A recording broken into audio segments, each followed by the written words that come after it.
Everyone, once again welcome back to PC vlogs. तो आज की वीडियो में हम बात करेंगे India to Canada via Arabia. मेरी एक दोस्त थी जो कुछ दिनों पहले ही उसी रूट से यहाँ पे ट्रैवल करा था उसने कनाडा में। सो हम उसी से उसका एक्सपीरियंस पूछते हैं, क्योंकि अभी जो मैंने सुना है कि जो डायरेक्ट फ्लाइट का जो बैन था वो और एक्सटेंड होता चला जा रहा है, और बहुत सारे थर्ड कंट्री के डिफरेंट डिफरेंट रूट है जहाँ से अभी स्टूडेंट ट्रैवल कर पा रहे हैं। तो मैंने सोचा उसी के ऊपर एक वीडियो बना देता हूँ। सो उम्मीद करता हूँ जो भी लोग इंडिया से अभी ये वीडियो देख रहे हैं उनको कुछ ना कुछ इंपॉर्टेंट चीज़ें पता चलेगी और वो भी जल्दी से अपनी प्लानिंग कर पाएंगे आने की। So without wasting so much time, let's get started. Hi Anupriya, how are you? Hi Prem. कैसे हो आप? अच्छी हूँ। ओके। सो सबसे पहले जिन लोगों को नहीं पता कि अनुप्रिया कौन से कॉलेज से है, कौन सा इनटेक था, तो उनके लिए एक अनुप्रिया आप अपना एक छोटा सा इंट्रोडक्शन दे दे जिसमें आपका नाम, आपका कॉलेज, आपका इनटेक और आपका कोर्स, जो इतनी चीजें कवर हो जाए। मैं अनुप्रिया हूँ और मेरा कोर्स है health care administration Conestoga college में, और जनवरी इनटेक लिया था मैंने। ओके, सो और अभी मैं आपके अब आई हूँ जुलाई में। ओके, आपकी डेट कौन सी थी आने की वैसे? 9th of July? 10th जुलाई को मैं कनाडा पहुंची हूँ। ओके। और इंडिया से आप 9th ऑफ जुलाई को निकले थे, राइट? इंडिया की 9th ऑफ जुलाई को निकली थी, हाँ। ओके।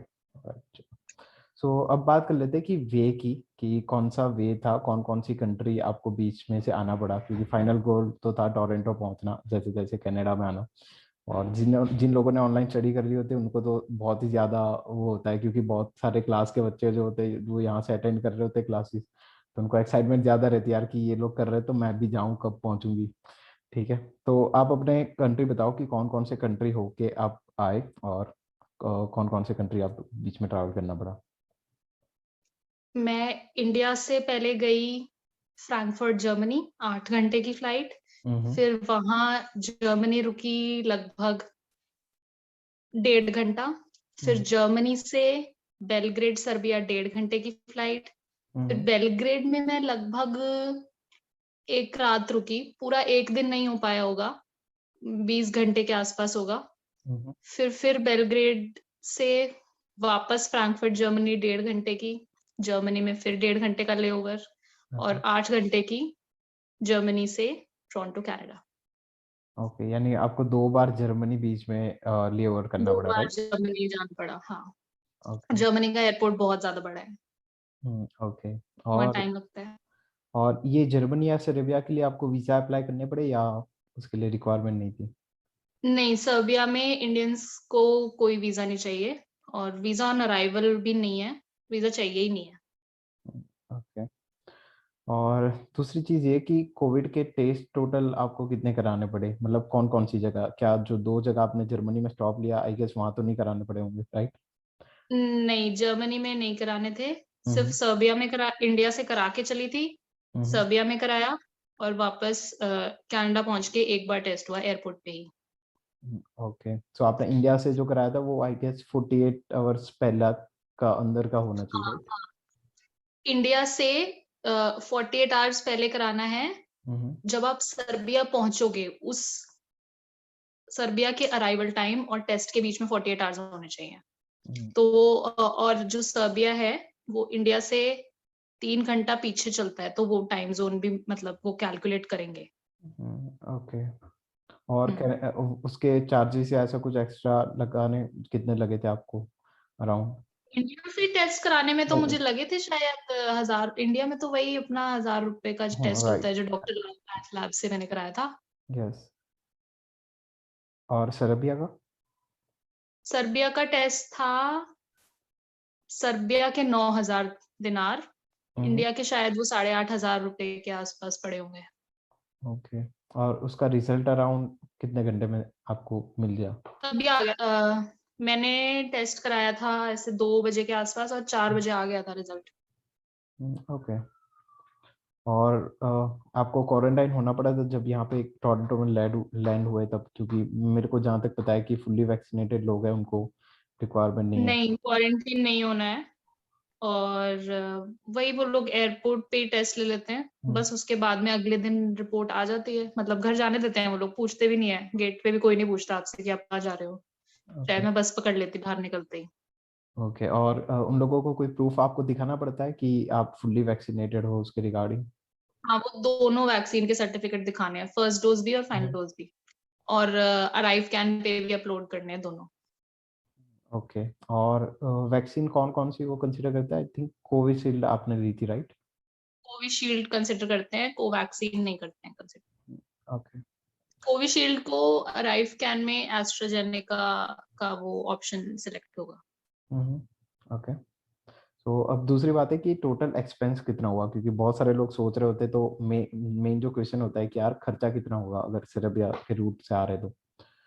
मुझे लगभग 2 लाख पड़ गया, 2 लाख से ऐसे कुछ 5-6 हजार कम होगा, ओके।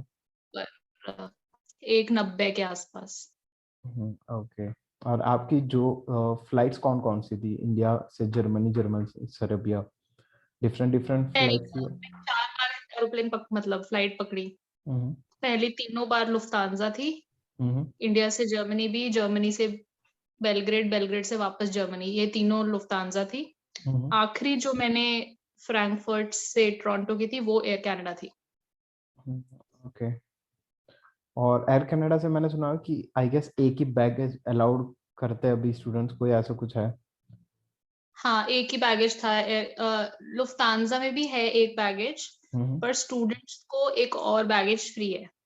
ओके। एक तरह से 2 ही बैगेज हो गए। तो हाँ। लुफ्तांजा से नहीं देने, पर हम्म एयर कनाडा के लिए मैंने एक और बैगेज लिया था जो था हम्म 100 यूरो का, वो वहीं जाके दिए थे पैसे, जब मतलब बेलग्रेड से मुझे टोरंटो का बोर्डिंग पास मिला था उस टाइम पे पैसे दिए थे। ओके। और टोटल टाइम ड्यूरेशन कितना रहा आपका, जब आप इंडिया से जब आपने चले थे और जब आप कनाडा में लैंड टाइम हुए? ड्यूरेशन था अराउंड 48 आवर्स, अगर मैं घर चलने से घर पहुंचने का कैलकुलेट करूँ। ओके। यानी हाँ, इतना मैं घर लंबा भी से, नहीं था। हाँ ऐसे 48 आवर्स। ओके। और one of the last thing जो बहुत ही इम्पोर्टेंट है, कि बहुत सारे लोगों को ये भी डाउट होता है कि यार अगर इमिग्रेशन में कोई दिक्कत हुई सेर्बिया में या कनाडा में, या हमें वापस रिटर्न जाना पड़ा, क्योंकि डायरेक्ट रूट के तो फ्लाइट जो है वो बैन है, तो अगर बहुत सारे लोगों को ये डाउट रहता है कि यार ऑफिसर को पता चला कि हम इंडिया से आए हुए हैं, तो हमें कहीं ऐसा ना बोलते कि आप वापस चले जाओ, अभी हम आपको जाने ही देंगे। तो आपका इमिग्रेशन का एक्सपीरियंस कैसा रहा सेर्बिया और कनाडा में? सर्बिया में तो एक्चुअली उन लोगों को फर्क ही नहीं पड़ता है बिल्कुल भी। हम्म उन्होंने कुछ भी नहीं पूछा मुझसे, ये भी नहीं पूछा कि मैं कहाँ से आई हूँ, कहाँ जाना चाहती हूँ। उन्हें सिर्फ मेरा पासपोर्ट देखा और आरटीपीसीआर देखा। हर जगह पे हर कोई आरटीपीसीआर ही मांग रहा था, और मतलब वीजा तो पासपोर्ट पे लगा ही होता है, बस वीजा दिखा दो अपना और आरटीपीसीआर दिखाओ। तो सर्बिया एयरपोर्ट से एग्जिट करते हुए भी और वापस भी टोरंटो के लिए बोर्डिंग पास लेते हुए भी उन्होंने मुझसे सिर्फ यही पूछा था कि अपना आरटीपीसीआर दिखा दो और पासपोर्ट, बस नथिंग एल्स। ओके। और तो यानी आपको स्टडी परमिट या ऐसी कोई भी चीज, वीजा या ऐसे कुछ चीज की दिखाने की जरूरत नहीं पड़ी, राइट, सेर्बिया में?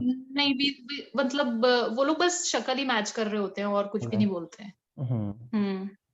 और कनाडा में जब आप लैंड हुए, तब कोई दिक्कत हुई कि यार ये अभी स्टूडेंट जो है वो इंडिया से इनडायरेक्ट रूट से आया हुआ है तो?